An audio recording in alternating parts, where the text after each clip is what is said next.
thank you very much for joining us for the programme this evening. And, of course, thanks to you for joining us at home and for watching. And if you want to join in the conversation, you can do it in the usual way at BBC Question Time on social media. And let's hear what you've got to say. Right, we'll start with our first question, which is from Mike Jones.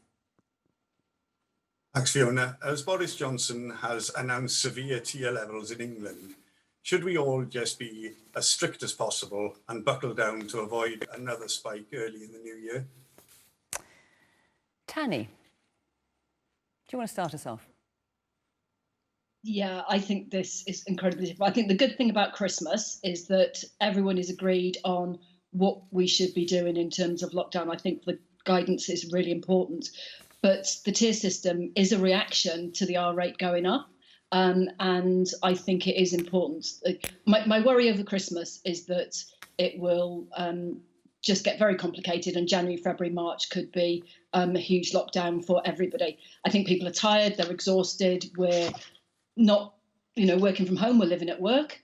And the mental health pressures that are on people are going to be huge. So it's incredibly important that I think people are just really sensible over Christmas. We're not going to be stupid. They have to take some personal responsibility of this. But we are a long way from getting a vaccine and being out of this on the other side. And I think it's quite hard, actually, when every part of the country potentially has different levels, to actually understand what you can and you can't do, because the guidance gets quite complicated in terms of crossing borders and regions and areas. And I know where I live, we were told, pre this lockdown that, it was County Durham, and then it turned out it was the Durham County. So I think everyone's got to be really, really clear on what those measures mean to individuals. And you're in Tier 3 as of next week, Tanni. Nadhim, the question is, should we all be as strict as possible? And 99% of England is under Tier 2 and Tier 3 now. Is this another lockdown by another name? Well, so if you look at Tier 2 and Tier 3, you're absolutely right, they've been tightened up, but retail will reopen. People can go to the gym. Clearly there are differences, and people should obviously look at gov.uk to see where their area is. They are tougher. The R number has been coming down, so it's now between 1 and 1.1. It was at 1.3 before the national interventions in England were introduced, which will end on the 2nd of December, and then this new tiering system will apply. Look, I think the combination of community testing, which we saw really work well in Liverpool, and Liverpool is a great example of the local leadership working with the government to get this right. They're in Tier 2, which is, I think, a positive. In other areas, like my area, sadly, in the West Midlands, we are in Tier 3, and although Stratford-on-Avon has a low infection rate per 100,000, the surrounding area of Solihull and North Warwickshire is much higher, so we've had to go into Tier 3. And can I ask you about the mass testing? Because the Prime Minister gave a press conference today at 5 o'clock, and he said the previous tier systems slowed down infection rates.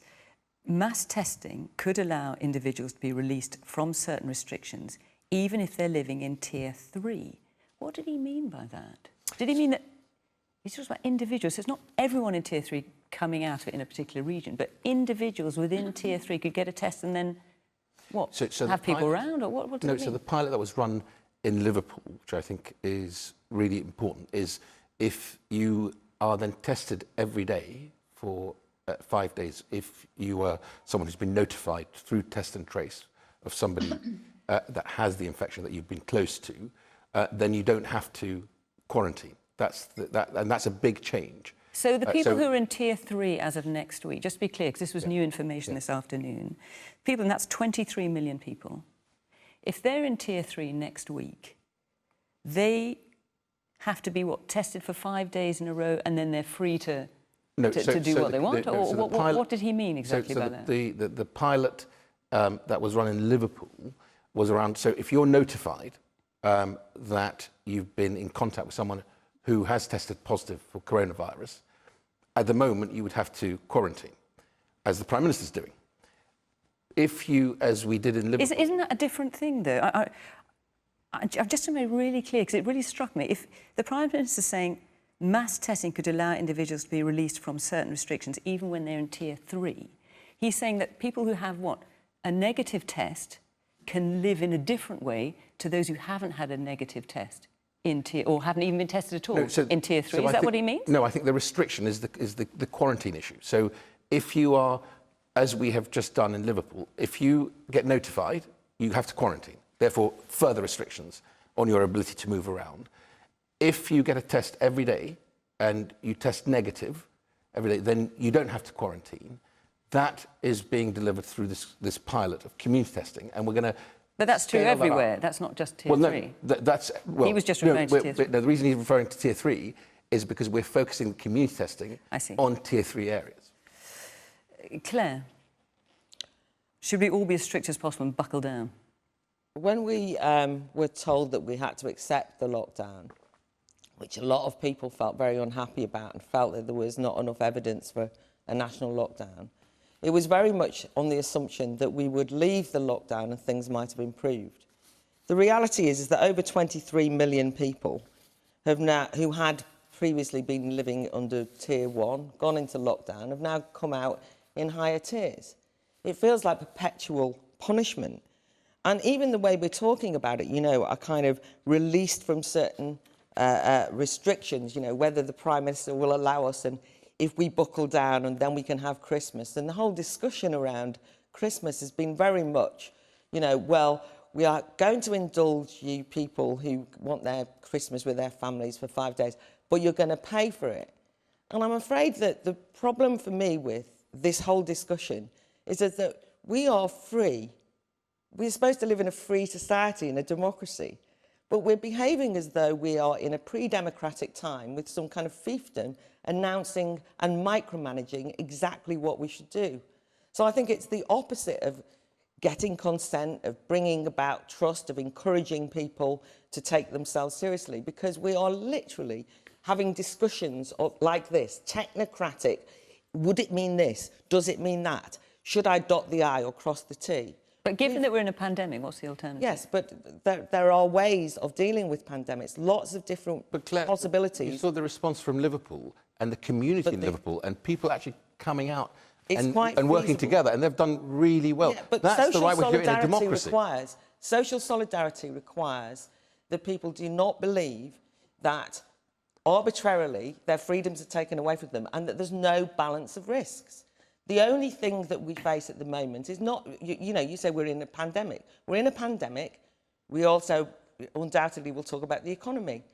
That pandemic is one of the things facing this society, as are very many others. And the way we've responded to that pandemic has created a tsunami, a pandemic of unemployment, of immiseration, of isolation, of the robbing of autonomy and of our freedoms and of our civil liberties. And at the very least, I should be able to say that without the inference being that I have not noticed we're living in a pandemic. I think it's important, and I think also, by the way, many of the local authorities that are now going to higher tiers, there's actually falling rates of coronavirus. Death rates are going down in relation to what they were. So what I'm saying is that we're told if only we accept this particular hard measure, all will be well. Well, we've just had a lockdown. We're not even out of it.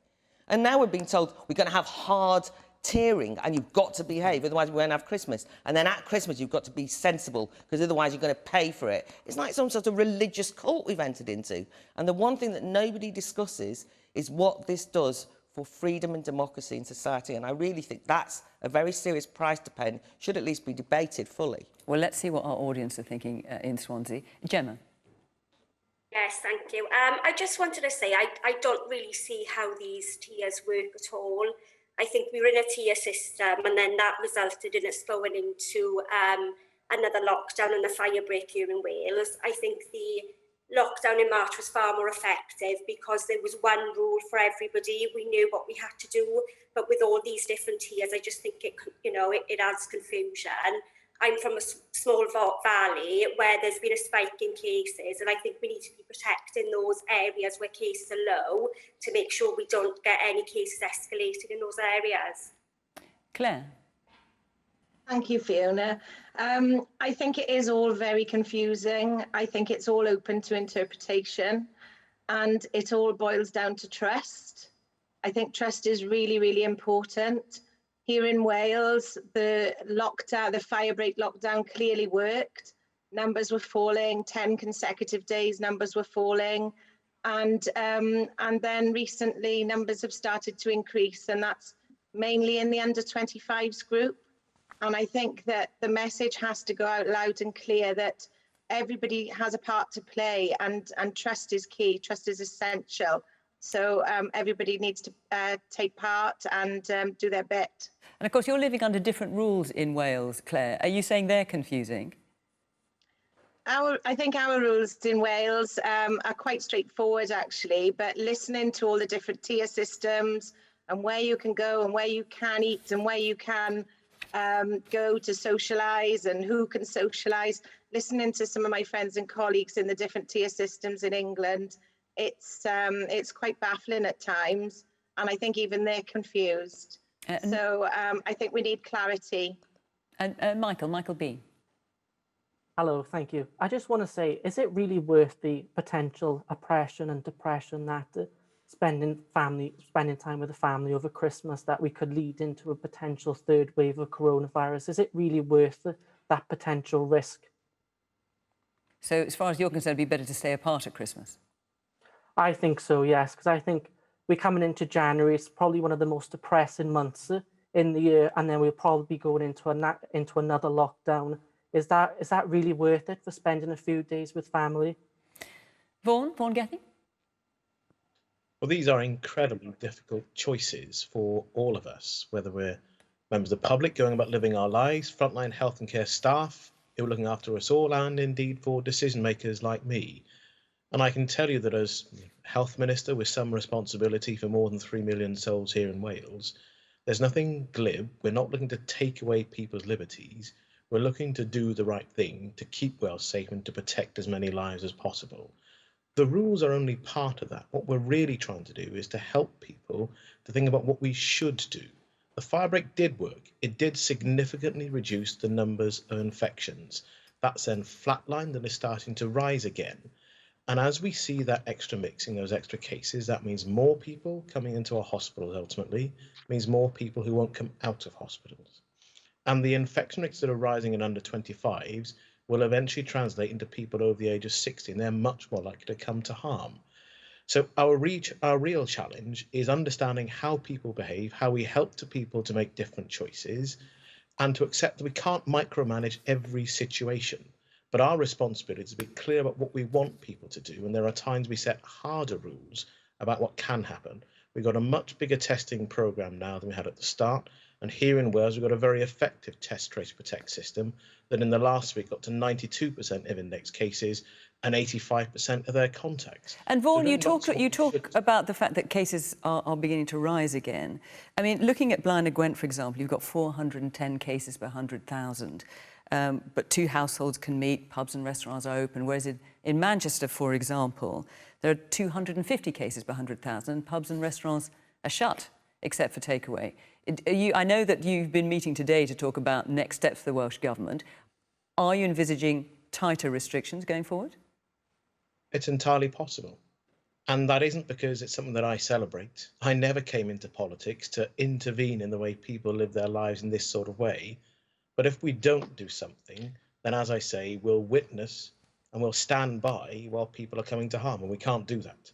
The responsibility of the government is to care for the people we're responsible for, the people that we serve. And I've already indicated at the start of this week, we're looking at the potential for different national measures. And I always said, as the First Minister did going into the firebreak, we hope to be able to get to the end of the year. But if case numbers move in the wrong direction, we may have to do something different. And it's entirely possible we'll have to do that. The Cabinet will meet again during the day tomorrow, and we'll have some decisions to make. All of those decisions will be how we take care of ourselves and each other, and how we continue to keep Wales safe. And in that, the reason we've been able to have some success in what we've done with the firebreak is because people have responded to the measures we've taken, the leadership we've given, but we still need to do more together in this great national efforts against the pandemic, in public health terms, but also the economic. Okay, I need to bring the rest of the panel involved. Thank you. Adam. Yeah, and clearly the Welsh Government does have some difficult decisions to make in the next few days. And, you know, I think... And how do you think those decisions should go? Well, look, I mean, the first thing, I think none of this is easy. And, I mean, I think Claire is right that there's a balance of harms always and risks here that has to be considered. But clearly, the position that you don't want to be in is to see that exponential rise in cases again, and particularly, if the current restrictions, it would seem, are not going to be enough to keep that level, the prevalence of the disease down. And then you're in a very dangerous position where you could see a rise in cases leading to a rise in hospitalisation throughout December as we get to Christmas, when you have the easing in order to allow people to get together. So what's your response to Michael's question? Was it, should we all just be as strict as possible and buckle down? Absolutely. I think the point that the audience has made, actually, in terms of the importance of trust, the importance of clear communication, and underlining the fact that governments have an important role. There are certain things that only governments can do, and the rules and the regulations and the restrictions are part of that. But actually, we will only defeat this virus if we all play our part. That's the real truth of the situation. Lockdowns should only ever be a last resort option when you have to do that because of this exponential rise. The way we suppress the virus is if we keep to those simple rules of avoiding, wherever possible, close contact in crowded situations. So we all have a contribution to make. Clearly, the government is going to have to make some difficult decisions. The one plea is, if they are looking at introducing similar Tier 3-like restrictions on hospitality, we have to provide the economic support. So we've got to align the health policy with the economic policy. So if we're closing businesses, I would like to see the Welsh Government providing a higher level of support to those businesses to help them effectively to hibernate, to survive through this difficult period.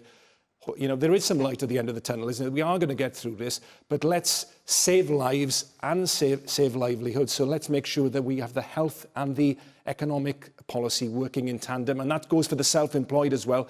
The self-employed have been badly let down by the UK government. Okay. So I'd like to see the Welsh Government going one better, and helping those people that have fallen between the cracks. I need to bring the audiences as well, who are sitting here very patiently. Hannah. I just wanted to say that I agree with the point I think it was Michael made about, is it worth it just for a few days at Christmas? We're talking about cases rising. It looks like cases are going to rise through December, and yet the green light's been given to people to meet at Christmas time, regardless of where we're at that point. And is it really worth it? A lot of us don't want to, yet we're all going to pay for it in January either way. Okay, Rachel. Hi, I just feel that the devolved governments have done so much better job of passing the messages on than the Westminster government has done. I think it's been quite a learning opportunity for Westminster, if only they would actually pay attention to what the devolved governments are doing. Peter? I think it's important that we as a country all work together to reduce the risk to the most vulnerable. And if that means that we have to forgo time at Christmas with the ones that we love, then I think that is something that we should all do for the greater good. Oh, okay. Briefly, Claire, yes. Yeah, I think we all want to protect the vulnerable, but one of the problems with a lot of the lockdown measures, and that includes tiering systems, is the very people who are being neglected are the vulnerable. I mean, you can't visit people in care homes. They are lonely. Mrs. Smith in number 16 can't get any visitors. People with dementia in care homes are dying because they're not being stimulated. They've got no attention. The vulnerable are actually being neglected by our attempts at protecting the vulnerable. And you can visit care homes in Wales, it's worth pointing out, given that our audience is from Swansea. Yes, but it's also the case that there's been massive restrictions on visits on care homes in Wales. I'm from Wales and know people in care homes. The misery, the terror, the horror, the loneliness. We're making it sound as though, and then people have said, well, don't let's have Christmas then. I think people don't have to have Christmas if you don't want to, feel free. I think that we have to consider what it is we consider to be important about what it means to be alive, how we relate to people, what our relationships are like with people. And I think that just seeing it through COVID eyes only means that we neglect the hugely important social aspects of protecting people, of sociability, civility. Young people are having their lives thwarted. And, you know, people kind of talk about them going out and wanting to go and have a drink as though this is the most irresponsible thing in the world. And then we infantilise people in the process. So because we don't trust them. So when people say about trust, you can't have trust if you then say, but if you break the rules, you'll be fined and you'll be accused of killing Granny. You've got to actually trust people.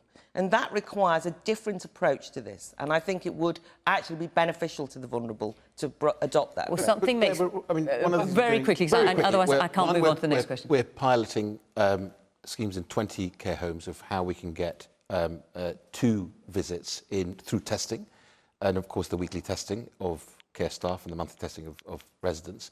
And I have to give a shout out to, I'm a patron of a charity called Kissing It Better, which gets young people to go to care homes through the COVID crisis and before to perform, to sing outside, and it's made a huge difference.